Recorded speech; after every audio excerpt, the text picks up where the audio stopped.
Welcome back to my channel. Hi. Today's video is another video with Me. It's me. I'm actually really excited to film this video today because it's about Something very serious. very personal to Anna. It touches my soul. So today's topic is Sleep paralysis. and we're excited to talk about it because not a lot of people know what it's like. A lot of people don't know, surprisingly. Like, I know it's kind of common now, but still a lot of people don't know what it is, why it happens, how you can like stop it. But yeah, a lot of people are not informed or don't know enough information about what sleep paralysis is, or who gets sleep paralysis, or what happens when you get sleep paralysis. So today's video is going to be a more informative video for my viewers. And yes, we are going to have a skit today, and today's skit is going to really show what it's like to have sleep paralysis, and for people around you what they witness when you have sleep paralysis. And yes, Anna is laughing because it is funny. It's so funny. When we talk about it after the fact, we laugh. We often laugh because it's funny the way I describe it. It's funny the way she tells me she feels. So the person that has sleep paralysis, if you haven't already noticed, It feels like death. is Anna.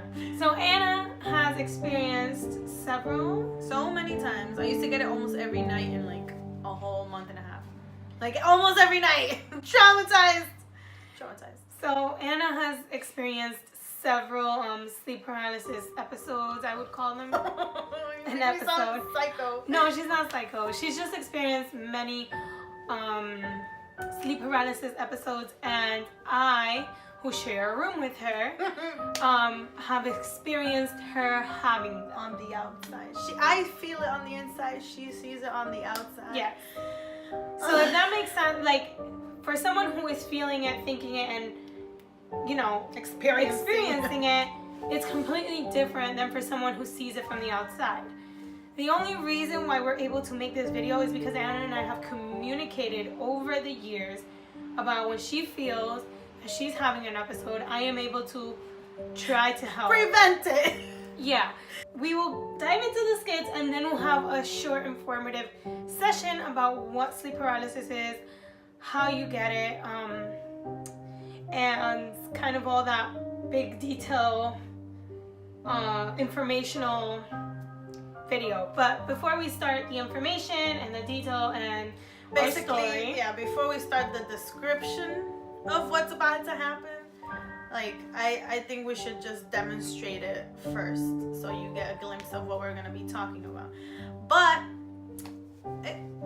it's a lot, It's a lot. Just saying.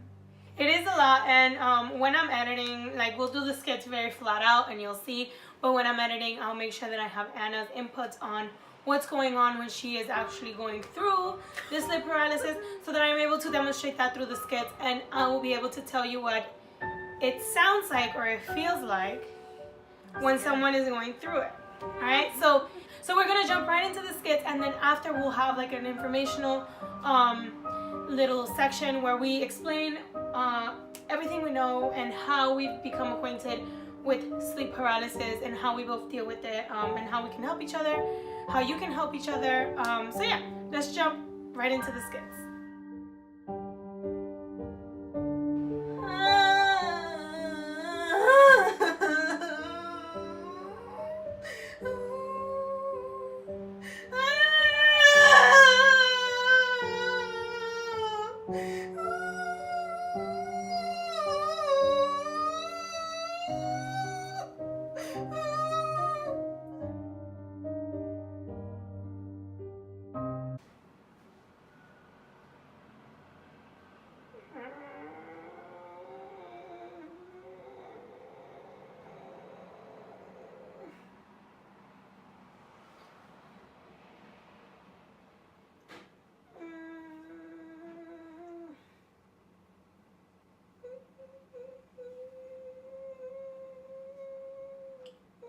So we hope you enjoyed the skits.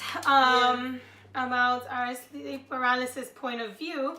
Clearly, we have two different point of view of what's going on, but we thought it was important to put it out there and let people know what it's like from the, how it feels and what it's like to see someone go through it. Mm-hmm. So Anna's gonna go in with some details about sleep paralysis that she looked up. So according to WebMD.com, sleep paralysis is a very common, like I said before.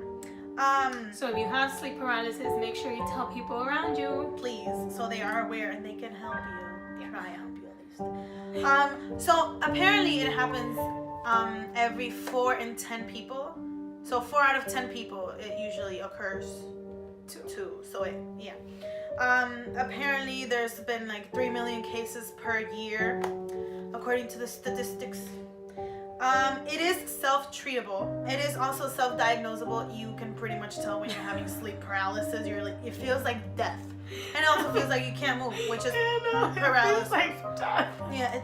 So how this happens is when you're in the process of rapid eye movement, which is when you're either falling asleep or waking up. Your eyes clearly, they're not trying to look. They're not open. So there's rapid eye movement, which causes your dreaming, apparently.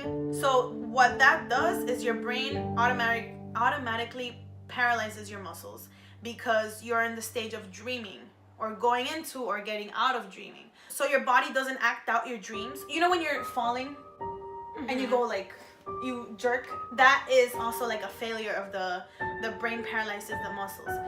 So for that not to happen to you, your brain automatically paralyzes your muscles in the process of REM, rapid eye movement. So when you're in that stage, when you're waking up or falling asleep, sometimes your mind wakes up, but your brain is still having your muscles paralyzed. Does that make sense? Yeah, like your brain is not fully awake with your body. Exactly. So, no. Your body isn't fully awake with your brain. So, got it. Your body is still in the process of being paralyzed. You're not supposed to be acting out anything that's going on up there in the noggin. So, the noggin. What it is, your muscles are not responding to your brain. So that's why you feel like you're in a stage of paralysis, that you can't do anything no matter how hard you try. So for those of you, we're gonna dumb it down a little bit here. So even though Anna does her research, obviously she started doing research when she started getting these scary episodes. I thought I was dying. Like I thought I had issues. I want to just say that yes, it's sleep paralysis. You actually feel like you're paralyzed. Like you literally feel, I don't know how to explain it. Like you just can't do anything. It's scary. So the first time I remember Anna coming to me about sleep paralysis was one particular morning. I remember okay, this is our relationship. I always wake up earlier. She wakes up like 3 hours earlier than me. Do everything earlier, do everything faster. I don't know why, it's just how I am. I'm a living sloth. No, she's not. She's actually really productive and very goal driven. Sometimes. But the person that I am is just like go, go, go, go, go, and like there's no time for resting. But I do like that's very ironic because I do get my 8 hours of sleep every night.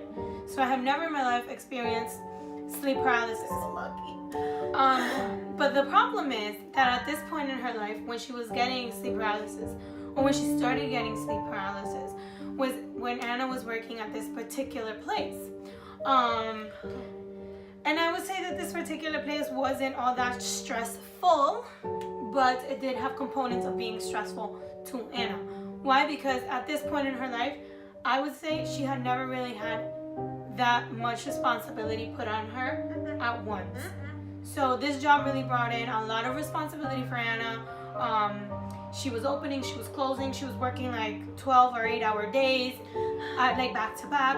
She was very stressed and like she just, I don't know how to explain it. It was a lot more than I thought I could handle at the moment. Now I'm perfectly fine because I went through that.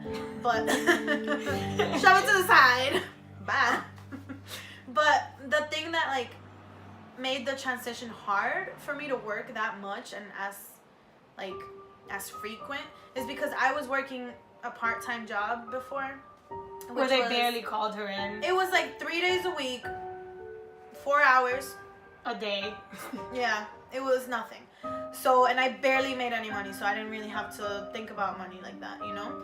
That was when I was in college, when I was working this part-time job. After I left college and I started working like to make money, you know what I mean? I was working in like this place which wasn't like legit, you know what I mean? Like the scheduling, there was no schedule. It was like on call kind of, because I live right near the place where I worked. So they were very dependent on Anna. They were very like they knew she was reliable. Yeah. And it is understandable, but at the same time, it was a big change from what Anna was doing before. She was doing a part-time job, not doing much. She wasn't the manager. She was just kind of handling things here and there. And then she just moved, stepped up, and now she became the manager. And she was doing all these things. She had all this like enormous responsibility to carry a store by herself. I would work by myself, only me in a store. And I don't know, that's clothes by herself. Like it was just. That was scary sometimes, you know. So I was stressed. I was gonna get robbed sometimes. It was scary. She did get robbed one time. Twice. But other than that, like what I mean is, stress was a big thing that was causing this. And so I remember one particular morning, Anna came to me, and I'm always up, like I said. I'm always up before Anna. So this one particular morning, I'm awake and I'm doing stuff around the house and I let Anna sleep for whatever reason. Sometimes. No, that morning I did. So I went to make my breakfast, came back, placed the TV. I put the TV on, and I was just like laying in my bed, and I remember Anna waking up and she's like, "Why the fuck didn't you wake me up?" I'm like, I'm sorry, what? And like, this was the first time ever, and like, this is how I noticed the change. Because this is the first time ever in my entire life that Anna has actually begged me to wake her up. Why did you wake me up? I was suffering. I was in my own hell. So that is what I mean by like, oh my God. That's how I noticed the change. This was the first time Anna had ever asked me to wake her up. So I knew something was wrong and I asked her, "What do you mean?" And she was like, "Did you not hear me fucking screaming?" And I was like, "No, you were not screaming. Actually, you were sleeping." You was sleeping. And then Anna proceeded to tell me what was going on in her dream. And she said that she saw. I was like, there was demons in this house. There was things at the end of my bed. There was, the first like few times that I had this, since I would lay on my back. And everyone says this, it's so cliche, but there's so much pressure like right here. And you would literally feel like you're gonna die. You feel like you're just, you know, like something's just and you're dead. Like it just feels like how everyone says something's sitting like right here. And when I would like open, I'm saying like a lot, I'm so stupid. And when I would open my eyes, I would just see like a little shadow, you know, like right over there. And I never opened my eyes after that. Whenever I felt like that, I didn't want to open my eyes. So I always like in my own little hell with my eyes closed. So yeah, Anna thought she was screaming and I knew she wasn't. So then years went by and we kind of, yeah, I mean, you had it for years. Like 2 years, I think. Something like that. Yeah, it comes and goes. But yeah, Anna's had sleep paralysis for a bit, and the fact that she was able to communicate it with me made it easier for me to actually listen to see if she was having any sleep paralysis. And the way I listen is that now I pay close attention to what Anna's doing in her sleep when I'm awake. And I usually just observe, and if you're very, very quiet, like you saw in the skits, you can actually hear a faint noise coming from the body. The body? Oh my God. No, because it's usually like your mouth isn't open. Yeah. You know what I mean? Like you're sleeping, so your mouth is like closed, but you like you're still making like a faint, like a little moan. Yeah. So like you saw in the skit, that's kind of like what I hear. So if I hear that, I usually try to wake her up. There was one time, and like waking up by like saying her name won't help. I actually have to shake her body. Yeah, I don't know. It doesn't wake me up. I'm like, I'm still trapped, even though I hear things. Yeah. So like, if you're one of those people that has a partner who has sleep paralysis or deals with sleep paralysis, my suggestion, even though Anna and I, like, obviously we're sisters, but we do share a room. Yeah. And the one thing that I've noticed and that I can say for helping Anna is that you do have to shake the person's body. You don't have, like, calling their name won't do anything because they can already hear you. Yeah. So it's kind of more like the paralyzed side of things is the part that you have to wake up. So you physically have to move the body so it actually wakes up. You know what I mean? Like your nerves are active. So you actually have to like nudge them a little. Yeah. Bit. Don't freak them out. Like no, the first time I woke you up, I think I freaked you out. Yeah. Because I was so scared. I actually it was the first time that I actually heard Anna make the noise, and I was like, she has sleep paralysis. Yeah. So when we actually got back and forth to communicating, I was like,